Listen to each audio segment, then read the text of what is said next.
All right, what's good, Baltimore? How you doing? Listen, I'm Big Reg, and welcome to another episode of Living Big with Big Reg. Today is day 3 of the draft, rounds 4 through 7. Baltimore's made some suspect moves, but I actually don't have a problem with many of them. I know the inside linebacker pick is throwing a lot of people, and then we picked an edge rusher. Both needs, but offensive line was more important. Hopefully, they address it at the end of the draft. Now, let's talk about this wide receiver core. I know everybody's excited. I was the one leading the excitement, yelling, screaming through the roof in joy for adding OBJ, Zay Flowers, not so much Nelson Aguilar, but the rest of them, absolute joy. So here's my question. Where do you feel we rank amongst the NFL with the level of talent we have in this wide receiver group? I'm going to play devil's advocate here. I think we are still not touching the top 15 of the league. I'm going to say we're still bottom half of the league. Here's why. OBJ coming off of 2 ACL surgeries on the same knee. Is he going to be the OBJ of old? The one of the past? The one that put fear into defenders? If not, that means him getting doubled is going to be fairly easy for teams facing us. Now, this is where Zay Flowers and Rashad Bateman come in. Bateman, if he can stay healthy, he's another questionable one with his health. I truly believe he has the talent, but can he stay healthy?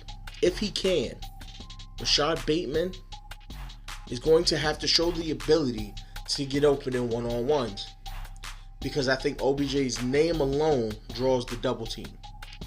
And then Zay Flowers. Will he produce in the NFL like he did in college? Now, he went to Boston College, so they didn't always play top talent. So he didn't verse always the best defenses. So will he be able to handle a big corner, getting up in his face, getting physical, willing to push him around, willing to fight? I'm not sure. And we all know the questions with Nelson Aguilar. His hands only work occasionally. He's Nelson Occasional Hands Aguilar. That's what I call him. He's got to be better if he's going to be a key contributor for this team. Then obviously behind him, we have the usual suspects, and Tylan Wallace, James Prochet, and of course Devin Duvernay. Devin Duvernay is a guy that can be a weapon for this offense if used correctly, but I think his key is special teams. I think we need him on special teams. I know Zay Flowers said he's willing to return, but I'd let Duve continue to return and let that be his specialty, and then have him come in on special plays.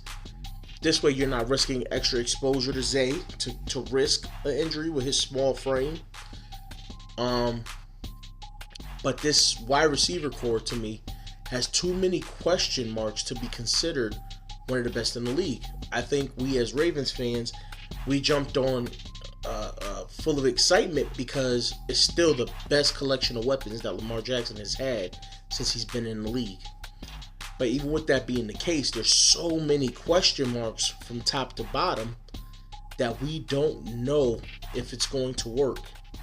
The team still has to come together. They still have to hit training camp, and they have to get the practice and get the work in, and they have to get a connection, right? And then it's a brand new offensive coordinator, so we got a whole new offense being installed. So I think that's the one thing that's going to be a bonus, is that because it's a new offense being installed, it's not like these guys are coming back to learn the old system and then Lamar already knows it and they don't. It's a bunch of new guys learning a new system. So I think that's going to kind of help in a sense, because they can kind of start from the bottom and work their way all the way through at the same pace, and it kind of works with gelling, and I think that'll help them gel quicker. But still, I have my questions. I don't know for sure that this team is ready for the bright lights. Now, this is the reason why I say a trade for DeAndre Hopkins would have been key, because he's another name, and that opens up OBJ. Because let's be honest, Zay Flowers and Rashad Bateman aren't going to call for a double team.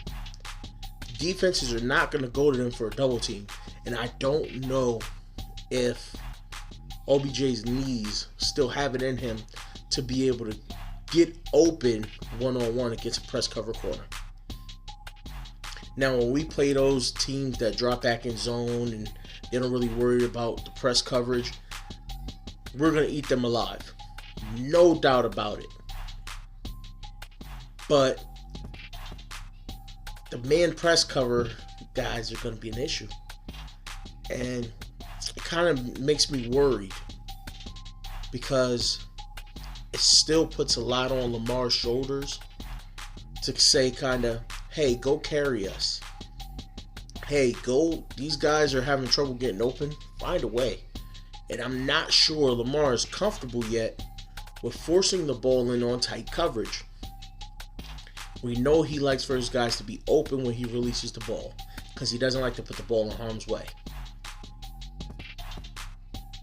But can we see him trust, because Zay Flowers and OBJ has shown the ability to win the contested catches, can we see him then elevate his passing game and say, okay, well, now I could put the ball up there and let these guys go get it? Or do we have to wait to get another guy like a DeAndre Hopkins that's even more proven in contested catch situations? Now, at this point in time, it's the 5th round of the draft, and we still don't know if Baltimore is shoring up the O-line or grabbing even a big receiver late in the draft, for all we know. We're not sure yet. And I know I didn't talk about the tight ends, because the tight ends are going to be a key in this offense. Mark Andrews, because he can draw a double team as well. And then Isaiah Likely can take advantage of some mismatches. But I just wanted to talk about the wide receivers, because as much as I like what we've done, I'm not sure what we've done. Because we've still signed a receiver 30 years old with injury history, who nobody else really was going to want, but we had to bring him in. Like, it had to happen. Moves had to be made. And I agree with the move. I like the move. And I'm hoping OBJ is 100% and will be for the whole season. I'm hoping Bateman can stay healthy this season. And if they are able to, this team could be very dangerous. Very, very dangerous.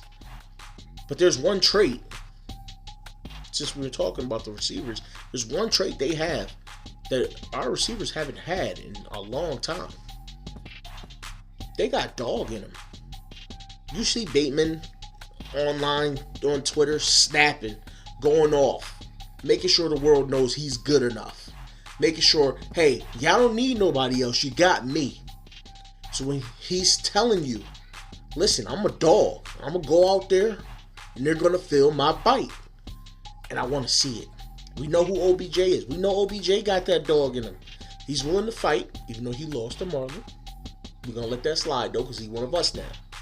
He's willing to fight. He's going to go after his. And he has something to prove. He's got that dog. And Zay Flowers, he got that dog in him, too. Undersized. Loves to block. Oh, my God. He's a headhunter. He's like, hey, I'm going out there, toss it up. I don't care if I'm not open, toss it up. I'm going to get it. Even that underside, there's a mentality in him that just fits this team. And I want to see that mentality, because that That mentality in these receivers is the thing that's going to push them to the top 10 of the league rather than being bottom 15, right? So if you look at them name-wise and look at the history, the recent history, bottom 15. But if you look at the dog in them and they're able to stay healthy with Lamar Jackson at quarterback, that's a top 10 receiving core. Possibly. It's going to be an interesting season. I cannot wait till we get there. I had to put my 2 cents in about these wide receivers, and I'm hoping we get the latter. I'm hoping we get that top 10 receiving core. I hope we end up top 10 because they have the talent to get there. They just have to prove it. But until they prove anything, I had to temper my expectations and just let it be known that, yes, this is the best receiving core he's had, but it's still bottom 15. I don't know how many people are going to agree with that, but it's what I feel. It's what I see right now. On paper, very talented, but also on paper and in actuality, nothing's been proven. Let's see where we go. Let's hope the best happens. Thank y'all for tuning in on another episode. Living Big with Big Reg. Talking Ravens. Like, share, subscribe. Tell a friend to tell a friend. Bring it on in. We family.